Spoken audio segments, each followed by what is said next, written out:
El compromiso de todo periodista es con la verdad. Pero hay verdades dolorosas y oscuras que incomodan al poder. En México eso frecuentemente se relaciona directamente con el mundo del narcotráfico, un negocio millonario e infame que se sostiene sobre la sangre de miles de inocentes. Por cada investigación o caso de corrupción que sale a la luz, hay un periodista que puso su vida en riesgo al publicar esa información. Cuando se tocan fibras sensibles del crimen organizado, el castigo por esa labor puede ser la muerte. En este nuevo video vamos a analizar 3 casos que terminaron en el asesinato de sus investigadores.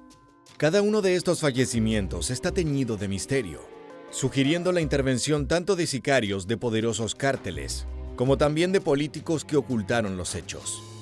Es momento de sacar a la luz toda la verdad en esta atrapante entrega de Militarmente. El 28 de abril de 2012, una señora llamó a la policía de Veracruz preocupada al notar la puerta de su vecina abierta en plena noche. Una actitud que poco tenía que ver con la rutina de la dueña de esa casa. Ya en el lugar, los agentes encontraron en el cuarto de baño el cuerpo sin vida de una mujer. Presentaba signos de violencia. Los primeros datos indicaban que había sido severamente golpeada y ahogada en su propia casa. Se trataba de Regina Martínez, una de las periodistas más importantes de todo México. Respetada por sus colegas y temida por el poder político y los frentes criminales a los que le dio más de un dolor de cabeza con sus valientes investigaciones.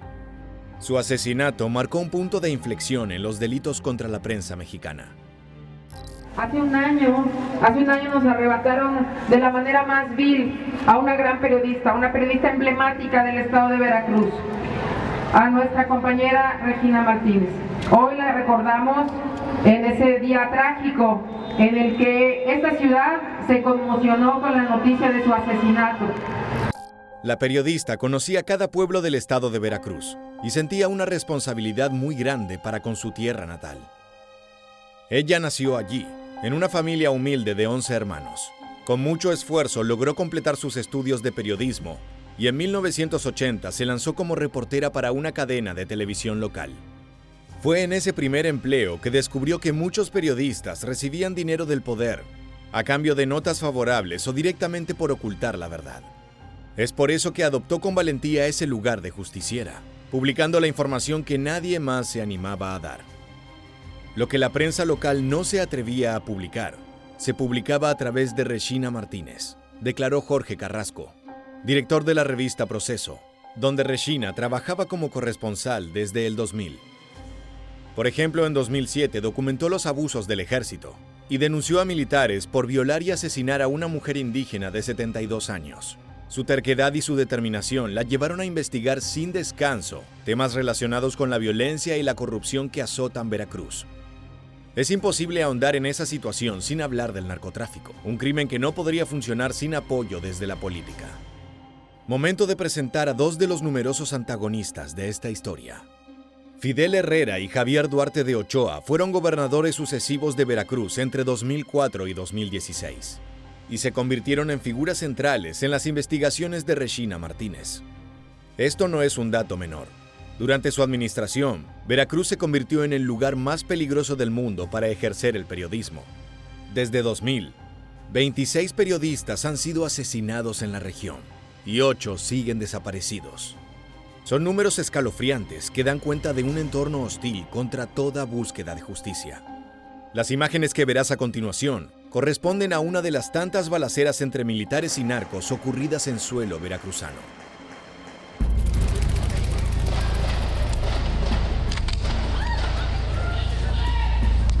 Todo el mundo a la pared, por favor.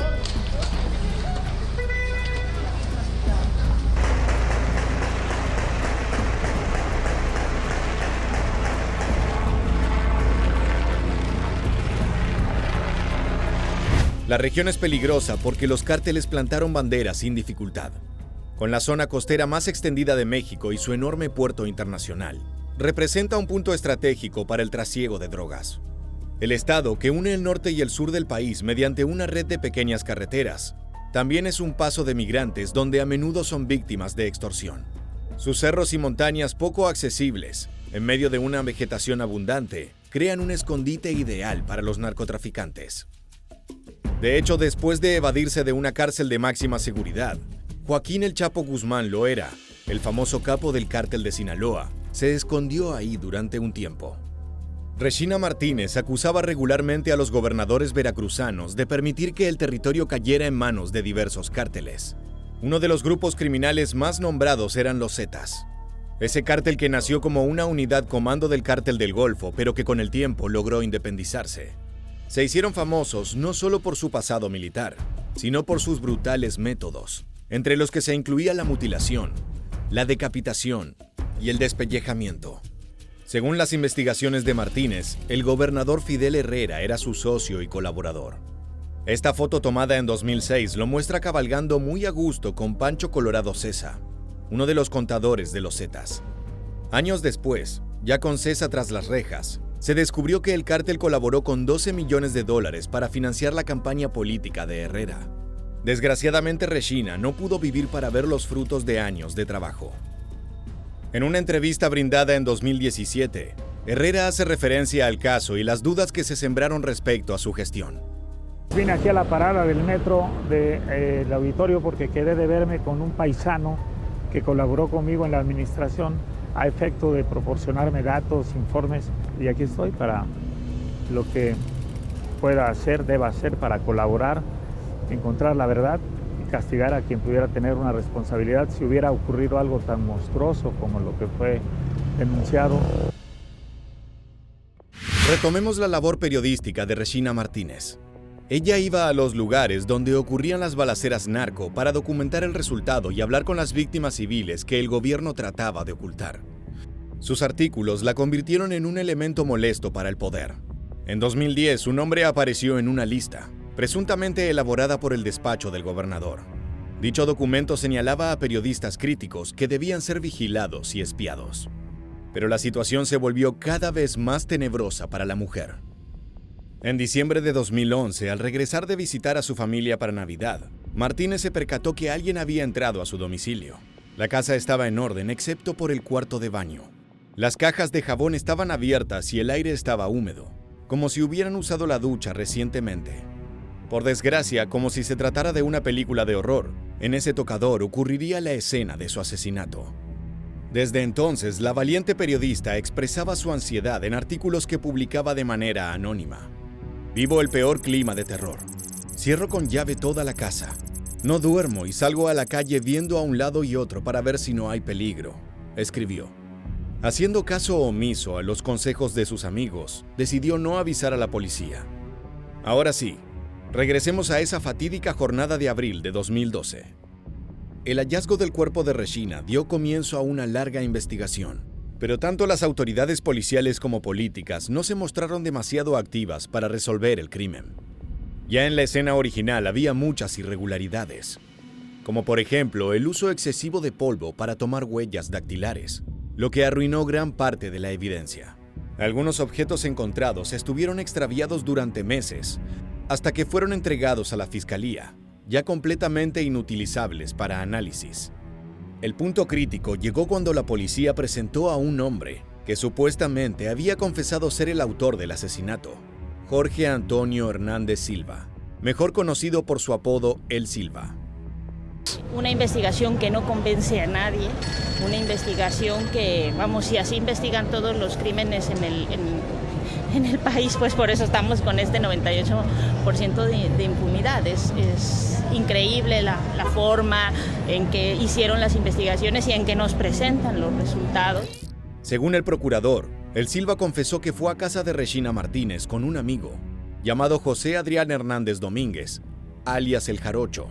Los hombres le habrían exigido a Regina que les revelara dónde escondía sus cosas de valor, dando inicio a una pelea.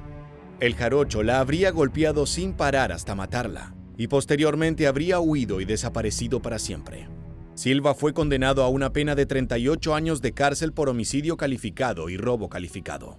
El hombre siempre ha clamado su inocencia ante su abogada, la única persona que lo visita en la cárcel.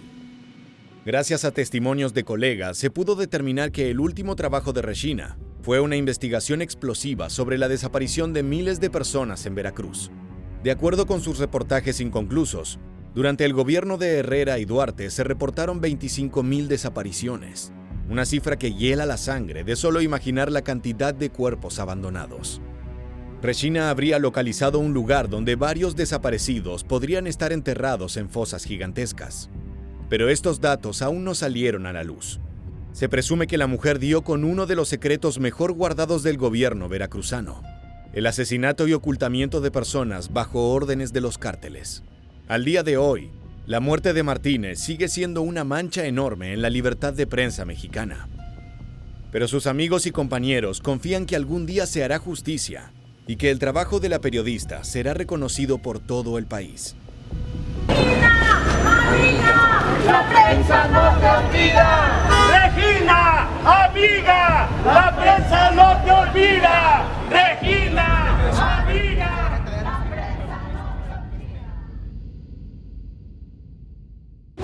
Desgraciadamente, Regina no fue la última reportera veracruzana en morir de forma sospechosa. El 1 de agosto de 2015, la policía de Colonia Narvarte, Ciudad de México, se encontró con una imagen brutal dentro de un departamento. 5 personas muertas, entre las que se encontraba el fotoperiodista Rubén Espinosa, entonces corresponsal de los periódicos Cuarto Oscuro y Proceso. También se hallaron los restos de Nadia Vera, una investigadora política que había lanzado poderosas acusaciones contra el gobierno de Veracruz. Este último dato es fundamental. Nuevamente tenemos que hablar de un actor en común en el caso de Regina y en el de la masacre de Narvarte: el infame gobernador Javier Duarte de Ochoa. Duarte de Ochoa es un abogado y economista mexicano que entre 2010 y 2016 se desempeñó como principal figura política de Veracruz. Su gestión estuvo cruzada por constantes acusaciones de corrupción respecto a malversación de fondos públicos, así como también de apoyo a frentes criminales del narcotráfico. En esos 6 años se acrecentaron las desapariciones de periodistas y migrantes, llegando a puntos brutales como la aparición de 35 cadáveres en Boca del Río. Investigadores como Nadia Vera y Rubén Espinosa publicaron artículos donde se exponen esas redes. En sus trabajos se marcaba el aumento de la inseguridad durante la gestión de Ochoa, así como también las detenciones arbitrarias, desapariciones forzadas y otras formas de violencia política enfocadas siempre en grupos vulnerables, jamás en criminales peligrosos. En esta entrevista brindada meses antes de su asesinato, Espinosa describió la situación de Veracruz. La cosa es difícil en Veracruz, a todas luces, todos lo sabemos. Yo tuve que salir por intimidaciones, ¿no? No una agresión directa como tal, pero por sentido común, ¿no? Acaba de pasar el ataque a los estudiantes, a los cuales golpearon brutalmente con machetes y todo, y entonces no podemos en esta situación hacer menos, ¿no? Cualquier tipo de agresión, de intimidación, porque no sabemos qué es lo que va a suceder. Sus palabras suenan como un oscuro presagio al brutal desenlace de su vida. En el mes de junio de 2015, él y Vera denunciaron públicamente las brutales agresiones contra estudiantes de la Universidad Veracruzana por parte de hombres encapuchados. Asimismo, documentaron y visibilizaron en reiteradas ocasiones la criminalización de la protesta social y de la libertad de expresión, así como los asesinatos de periodistas en el estado de Veracruz, entre los que se encontraba el de Regina Martínez. Como prueba del poder de la pluma y la cámara fotográfica, hay una captura de Rubén Espinosa que molestó especialmente al gobernador veracruzano. Nos referimos a esta portada de la revista Proceso, correspondiente a su edición número 1946, lanzada en febrero de 2015. En ese número se hablaba sobre la corrupción estatal, y se posicionaba como principal figura de esos crímenes a Javier Duarte de Ochoa. Su mirada desafiante y el encuadre utilizado lo hacían ver como un mafioso, y eso molestó tanto al político como a sus socios. A los pocos meses de publicada esa revista, Rubén recibió amenazas escritas que sugerían que si no dejaba de inmiscuirse en esos temas, iba a terminar como Regina Martínez. Fue por eso que el 9 de junio de 2015 el fotógrafo se autoexilió en Ciudad de México, su lugar de origen, para poner un poco de distancia entre él y la criminalidad veracruzana. Al igual que su colega fallecida, Rubén y Nadia nunca tuvieron miedo de firmar publicaciones o dar entrevistas en las cuales se dejaba bien en claro la relación de la política con el crimen organizado. En la siguiente nota, Nadia Vera cita con nombre y apellido al gobernador, responsabilizándolo de cualquier cosa que pudiera pasarle. Responsabilizamos totalmente a Javier Duarte de Ochoa, gobernador del estado, y a todo su gabinete sobre cualquier cosa que nos pueda suceder a los que estamos involucrados y organizados en todo este tipo de movimientos, tanto estudiantes, académicos, sociedad civil en general. Sí queremos dejar muy marcado que es totalmente responsabilidad del Estado nuestra seguridad. Parece un testamento en video, casi como si la mujer conociera exactamente lo que le depararía el destino. Volvamos a la escena del crimen que encontraron los policías el 1 de agosto de 2015. Los cuerpos estaban maltratados y mostraban señales de violencia. En el caso puntual de Nadia Vera, había marcas propias de abuso sexual y estrangulamiento, demostrando un ensañamiento particular con la joven periodista. La cantidad de cuerpos y la rapidez con que se ejecutó a las personas se asemejaban demasiado al accionar de los sicarios narco. Para sumar más suspicacias, no había señales de robo. La investigación del crimen fue tan polémica como la de su colega fallecida en 2012. Versiones encontradas, testimonios descartados y evidencia manejada de forma incorrecta dieron como resultado una serie de detenciones poco confiables. Al día de hoy, 3 hombres se encuentran encarcelados por el crimen. El ex policía Abraham Torres Tranquilino, Daniel Pacheco Martínez y César Omar Martínez Cendejas, quienes todavía esperan la sentencia final de un juez. Pese a que el caso parece estar resuelto, las sospechas de los familiares apuntan al narcotráfico y la política. Lo más triste es que los periodistas no estaban lejos de la verdad sobre Javier Duarte de Ochoa. En abril de 2017, el ex gobernador fue detenido en Guatemala y luego de años de proceso judicial, recibió 9 años de condena por delitos financieros y malversación de recursos públicos. Con este segundo caso ya podemos dilucidar ciertos factores que se repiten. Periodistas osados sin miedo a las represalias, figuras políticas involucradas en crímenes y amenazas con desenlaces trágicos. Falta una historia más en esta entrega, y desgraciadamente muchos de esos elementos volverán a repetirse. Como te indicamos al inicio, ser periodista de temáticas criminales en México representa un peligro constante. Javier Valdés lo sabía mejor que nadie, pero aún así consideraba necesario su trabajo sobre el cártel de Sinaloa y las actividades de Damaso López Serrano, una de sus figuras centrales. Pero antes de conocer el doloroso final de Valdés, creemos apropiado comenzar su historia por uno de sus mayores logros periodísticos. En septiembre de 2011 recibió el Premio Internacional de la Libertad de Prensa. En Culiacán, Sinaloa, México, es un peligro estar vivo, y hacer periodismo es caminar sobre una invisible línea marcada por los malos, que están en el narcotráfico y en el gobierno, un piso filoso y lleno de explosivos. Esto se vive en casi todo el país. Uno debe cuidarse de todo y de todos, y no parece haber opciones ni salvación, y muchas veces no hay a quién acudir. Sus palabras reflejan el mismo miedo que el de muchos colegas mexicanos que reportaban los crímenes del narco. En general, los capos cuentan con la colaboración de políticos de las altas esferas. Un simple periodista no es rival para semejante poder, pero aún así la pluma de Javier Valdés Cárdenas logró inquietarlos. Entre su obra se destacan 3 trabajos que cambiaron para siempre la visión que se tiene sobre el crimen organizado en tierras mexicanas. En 2009, el medio Río 12 presentó una serie sobre el narcotráfico titulada Hitman, la confesión de un asesino en Ciudad Juárez, la cual estaba supervisada y dirigida por Cárdenas. Ya en aquel primer trabajo hubo un encuentro cercano con la muerte. Una mañana, pocos días después de la presentación, fue lanzada una granada al despacho de Río 12, dañando el edificio, pero sin causar heridas. Por supuesto, ni el medio de comunicación ni el periodista pusieron freno a su labor. En 2011 fue publicado uno de sus libros más populares, Los morros del narco, una crónica repleta de reportajes a niños y jóvenes que trabajaban para cárteles importantes como el de Sinaloa o el Golfo. Como si esto fuera poco, en septiembre de 2012 se puso a la venta un nuevo trabajo firmado por Cárdenas. Se titulaba Levantones y trataba sobre desaparecidos y víctimas del narcotráfico, citando con nombre y apellido a los principales capos del país. Es probable que estas investigaciones lo hayan colocado en la lista negra de varias organizaciones delictivas. sellando así su trágico final. El 15 de mayo de 2017, el periodista se encontraba conduciendo su automóvil en la colonia Jorge Almada, cuando fue interceptado por un grupo de sicarios que le cortaron el paso. Le ordenaron descender del vehículo y arrodillarse en la parte trasera. Valdés no opuso resistencia. Entonces sus atacantes abrieron fuego, impactando balas en la cabeza y el pecho de la víctima. Los vecinos llamaron a la policía desesperados, pero cuando arribaron, los uniformados encontraron un cuerpo sin vida, desangrándose frente a las oficinas de uno de los periódicos donde trabajaba. Con su muerte, se llegó a la tétrica cifra de 6 asesinatos a colegas solo durante 2017, lo que detonó protestas en redes sociales y medios de comunicación.